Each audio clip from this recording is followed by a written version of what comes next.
welcome to another episode of Cyber from Frontlines. And today we are going to talk about the current state of ransomware today. And I'm pleased to welcome Yelisey on the podcast. Yelisey is the co-founder of Redsense and previously the co-founder of Advintel as well.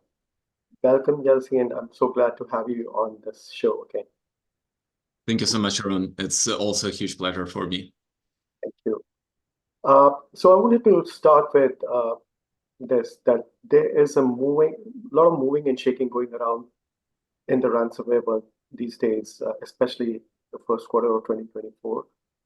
We saw the LockBit takedown with Operation Kronos that we had previously done an episode on. Then we saw the takedown of Blacknet and then also the exit scam. And now there are whispers of LockBit back and Black Cat rebranding to ransom. So I just wanted to get your perspective on all of these things.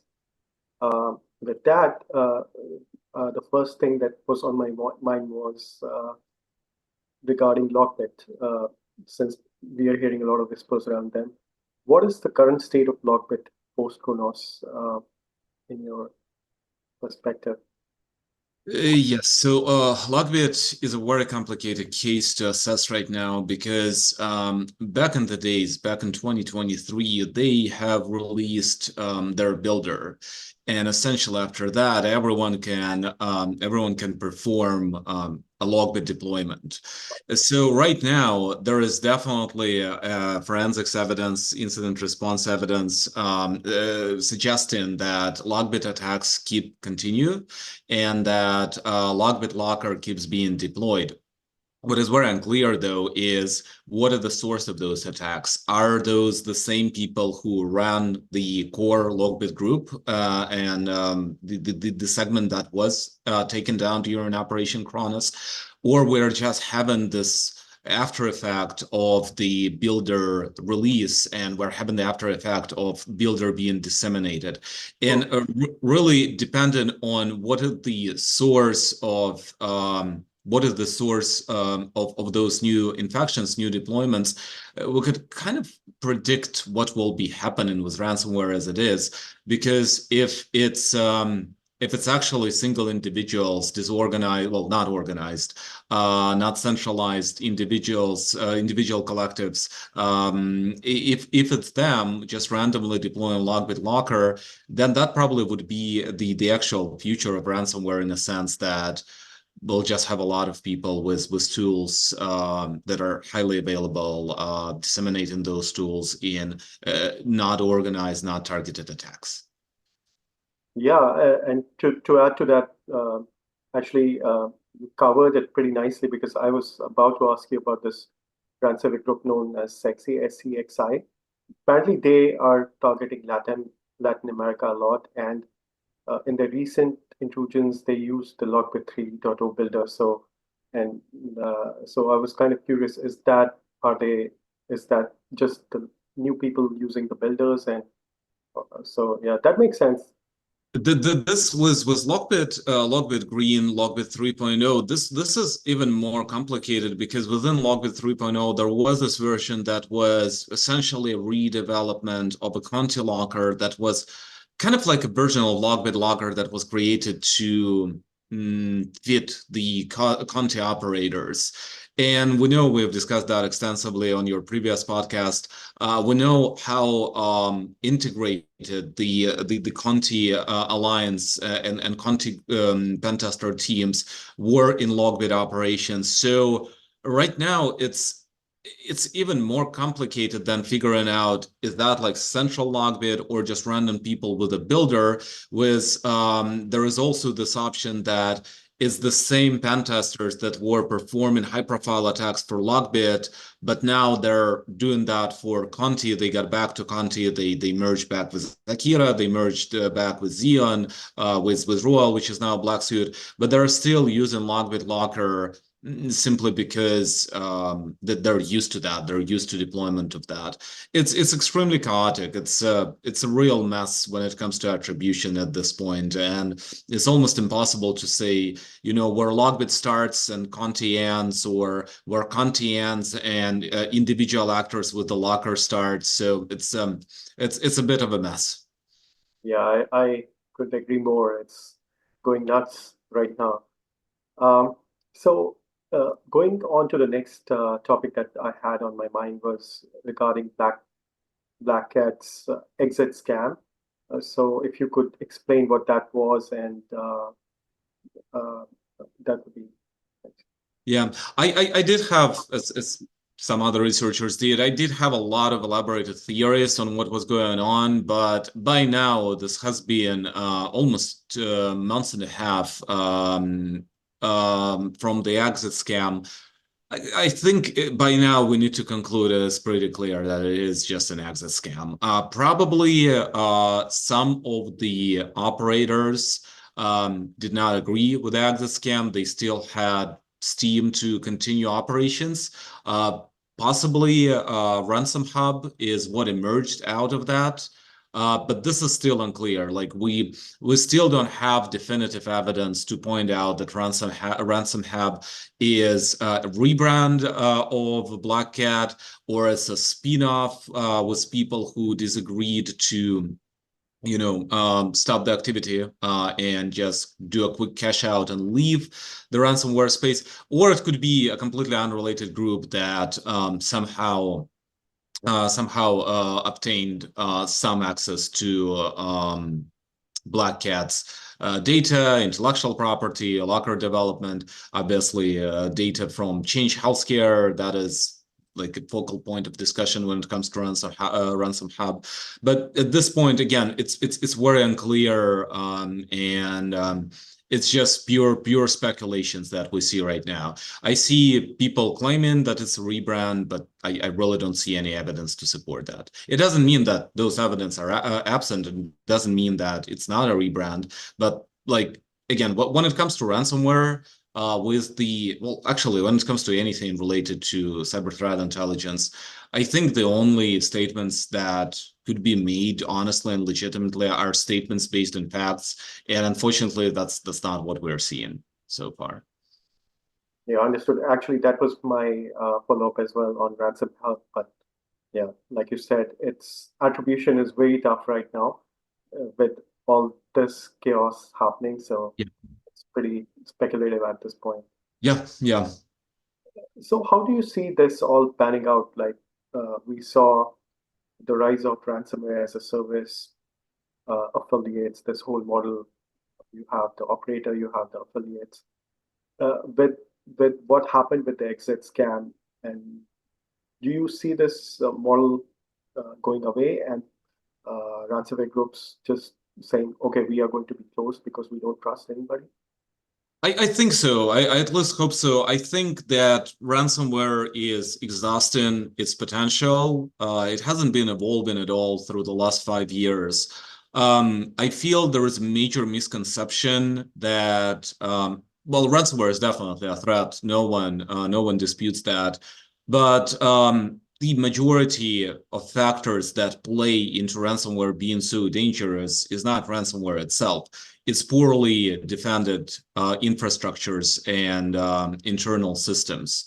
So from day one, the spike that happened in June 2019 to right now, soon it would be exactly 5 years, it's exactly the same model, like except for maybe like 2, 3 attacks, and except for what Klomp is doing, really the absolute majority of high profile, I'm not even talking about like SMEs, small medium enterprises, I'm not even talking about like the attacks on them. The absolute majority of high profile attacks are within one very simple scenario. It's some kind of relatively primitive initial intrusion, and then it's lateral movement that is not inhibited by network segregation.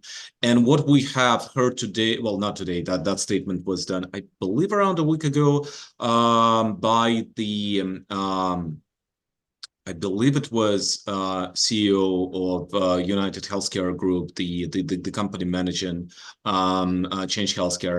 I'm messing up all the hierarchy, business structure here, but that is what's important about that statement is that like this is one of the first official statements that we're hearing from the victim regarding that. And their CEO, she was saying that it was compromised credentials as initial access, which was not inhibited. The intrusion was not inhibited by two-factor authentication, which was absent. And really, these are the cases that I remember like working on before ransomware became a thing. And these were usually like, not that high-profile cases. So it's relatively primitive means that just keep working. And the CEO was claiming that then the actors move laterally through the system, through the network, and exfiltrated data. And well, that shouldn't happen. If you have a normal system, which is normally like segregated, which has proper hierarchy, which has proper like internal means in place, you cannot just like move laterally. Like moving laterally is not as some kind of like application of arcane spells or some kind of arcane knowledge. It's a very specific thing that could definitely be prevented by relatively simple means. And the fact that we're still having systems that are just not properly protected on a very basic level, that's exactly why ransomware still exists. Until what day they will keep existing, I would say that the day that somehow we'll fix our environments, which honestly, I don't think are that complicated. Again, like ransomware operators, like they're not people from, the Mr. Robot TV show. They're usually extremely dumb, extremely primitive. You could look at their interview and you could see that they have like cognitive, ethical, and intellectual capacity of I don't know, of a plant, to put it mildly. These are not talented people. These are not smart people, and the only reason they keep doing what they're doing is because the systems are not protected. Now, the big question is, where would that go? If we'll start seeing major protected environment, I think they will go down as rapidly as they emerge. And I think a lot points out to that.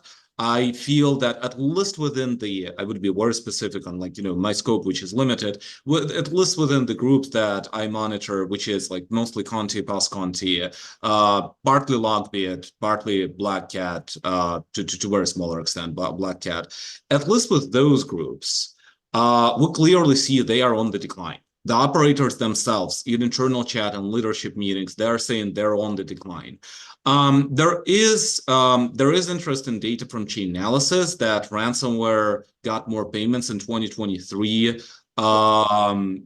before comparing to other years. I just need to say that, like, first of all, with all due respect to Chainalysis, they're doing amazing work. It's literally on the one source. And secondly, when we're having information regarding increase, the first thing we do, like traditionally, that's like, that's the starting class in any like statistical class, is you look at the other factors. One of the simplest explanation is it's not ransomware that starts to make more money, it's Chainalysis that started to be more capable of tracking those payments. So it's like, I don't know, at least on the ground, like, in the trenches, what I'm seeing with those groups, they feel that they are on decline, and they are feeling the decline. And a huge component of that is that people start to apply more protective measures. There would be hearing in Congress regarding Change Healthcare. I think that could be a major shift. If at least on the level of critical infrastructure, we will be able to, well, people will start thinking about that seriously. People will be seeing political pressure. People will be seeing, the chances to lose their jobs on the level which is higher than one IT guy that is typically thrown under the bus when something like that happens. So if this will be the case, at least with the critical infrastructure, I think that would be already hugely forward. ransomware would still prey on the private sector, private sector outside critical infrastructure. Obviously, like a huge component of critical infrastructure is privately owned, but ransomware will still prey on the non-critical infrastructure segment of the private sector. But that is, I mean, if you got hacked, that's your fault. Like, really, was the ransomware? It's your fault. It's not some kind of like, exquisite Chinese APT that could get, or North Korean APT that could get anywhere they want. Like with them, sorry, it's on you. Judging by those 5 years, we'll just see what's going on in the defense, and after that, I think eventually that will go down. I don't see any scenario in which, while being completely stagnant in 5 years, starting with a very primitive point to begin with, keeping this primitive point in 5 years, not evolving, not going anywhere, not becoming more sophisticated, not using new tools, I just don't see a scenario in which they would continue proliferating.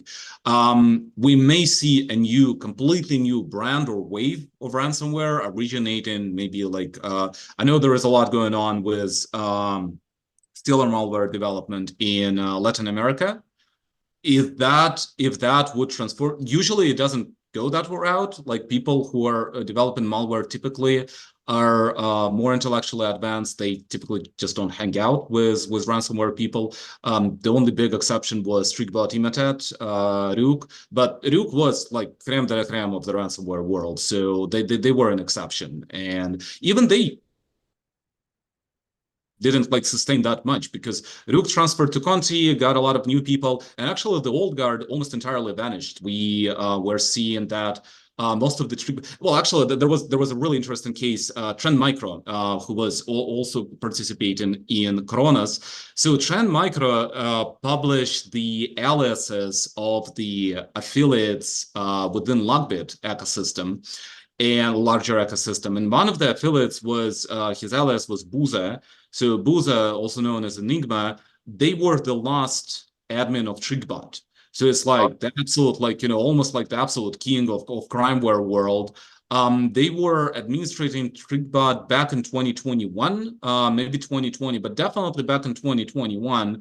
And then after the war, after the Conti leaks, after the Tribot shutdown, like, in 2 years, well, in 3 years technically, we find the same person as, some affiliate on the outskirts of LockBit, like Sig Transit Gloria Mundi. Like, it's just like the guy went from the top to the bottom, because honestly, like, at least from like the social standpoint, the social prestige standpoint, it's impossible to go beyond LockBit, like from a standpoint of like, your degradation. So I think that is really an interesting case of how things have changed on the malware to ransomware liaison side.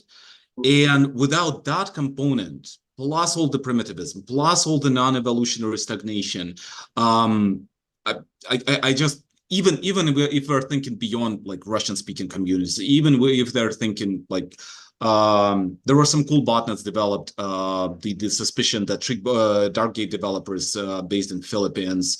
There were, I forgot. There was some other prominent botnet. One of the new ones.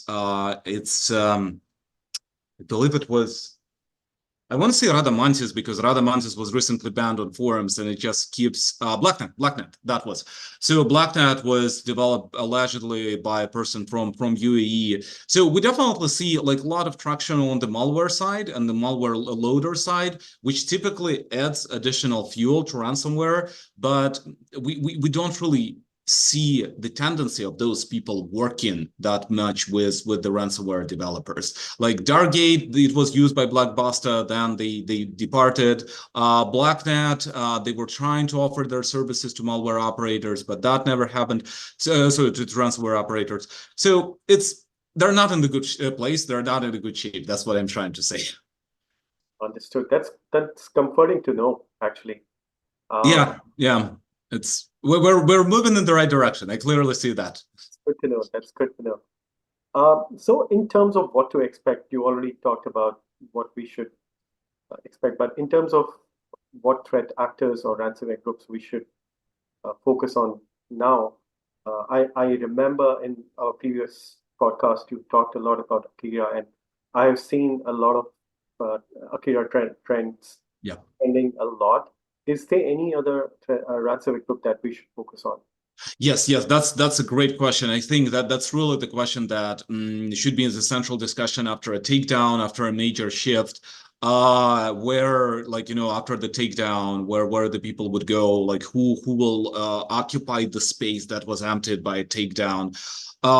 You already mentioned Akira. My prediction was correct. We are seeing both through their blog and through the relationship with our incident response partners who are seeing not only the blog, they're seeing actual attacks. Akira is definitely on the move. One of the recent discoveries we have made is that Akira not only using the pen testing team from Xeon, which we knew from the very beginning, that wasn't big news. What was really interesting is that they're using the private botnet HBNC that was developed by Royal slash Black Suit. And that was kind of like a big point of discovery for me, big point of novelty for me, because I was convinced that Akira is almost exclusively dealing with the Conti 1 segment of post-Conti, which is Ryuk, Xeon, the old guard. But apparently they're dealing more with the on a very close level, because offering a private botnet is a big deal. They're dealing with Conti 2, which is Quantum Royal Black Suit. And that is really interesting, especially since I think it opens a major, and we have seen cases with that, unfortunately. It opens a major threat space for double attacks. When you have one access being sold, let's say from the HBNC botnet, being given to Akira, and let's say being given to the part of Xeon that is like acting on their own, deploying LockBit Locker. I'm making the scenario up, but we've seen something very similar to that actually in the fields, in the trenches. And in this case, you will actually have a chance of one company being hit twice over time. Oh, wow. And That's interesting. and that's that's also like a kind of like a negative outcome of the Conti breakdown, because previously if you have Conti, they would say we or our allies will not attack your company again. But here, like Akira is not acting like Conti. Technically they're a separate group, and even though it's the same people, they can attack the company at the same time without losing their reputation. So we were having that issue. One of the central groups now still remains Black Suit. They're doing as merely not as good as it used to be under Conti 2 and even under Royal, actually, but they're still there. What is most threatening about Black Suit is they do have a side team which is very semi-autonomous, almost independent, who are former Arrival people, and they're extremely capable and they're extremely talented. And unlike the core Black Suit team, which is bonded by some policy rules, because Black Suit, so the head of Black Suit was the person who made the statement that Conti allies with Russia. And after that, he learned his lesson. So they're extremely cautious about sanctions, takedowns, inability to be paid. So there are policies that they enact internally. They actually work. And for instance, when Optipharma, I believe, was the name of the company, it's a huge Swiss provider of donor blood and plasma for donor blood. So when they were hit by Black Suit, and when American side of American donor blood donor facilities were halted in their operation because of that major attack against the Swiss headquarters of the company. So at that point, actually, Black Suit stated internally that like it's not us. And they started an internal investigation, and it looks like it was some side team like this Arrival team that is not bonded by those rules, but still deploys Black Suit Locker. So we have this. Finally, Blackbuster is they're on a like short slowdown, which is kind of expected in general during May, like during late April, May. The centralized groups are on a slowdown. Blackbuster, in this sense, is extremely centralized. There are rumors that they're working from the same office. They're taking like scheduled vacations, like they could be off for like 3 months officially. So it's understandable why they're on a slowdown now. There is a set of this like May holidays, May vacations in Russia, Ukraine, Belarus, pretty much all over the place. They're taking those most likely. But other than the recent slowdown, they're definitely a top tier threat, specifically for critical infrastructure and specifically for industry and military industrial complex, because they're pretty closely affiliated with the Russian government. They're one of the like few exceptions where this affiliation is pretty, concrete and specific. Wow, amazing. So you mentioned, Kira, you mentioned Blackbuster, and the third one, sorry, I missed the third one that you mentioned. The second one was Black Suit. They used to be called Royal. Got it. Got it. So Black Suit is another one. But is my understanding clear that Black Suit is more like a closed group? It doesn't operate as a ransomware as a service, or is it? No. You're absolutely right. I wouldn't call them necessarily ghost group because they do deploy their locker. They do have a rival ghost group within themselves. But yeah, they're definitely not ransomware as a service. They were centralized. They remained the same collective as they started back as like Conti Team 2.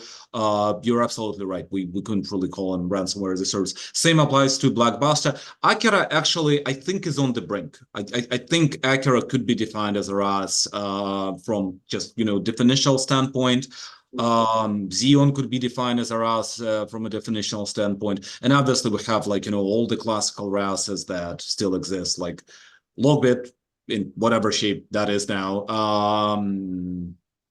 Ransom Hub could be a RAS. We need to see where they're going, if they're going anywhere. We have smaller ones like Medusa. There are quite a few smaller ones actually that still exist. In fact, since you mentioned Ransom Hub, there was a talk going on that a lot of affiliates from Blacknet switched to Ransom Hub. So yeah, it could be Yeah. that, or yeah, we have speculated, but yeah, the there still is, there are a couple of these groups that are pretty Yes. dangerous, and yeah, and hopefully they are taken care of as well moving forward. Yes. But it was great speaking with you today, Yelisey, and as always. And Yes. Thank you so much. thank you for explaining all this. Thank you so much. It's always a pleasure.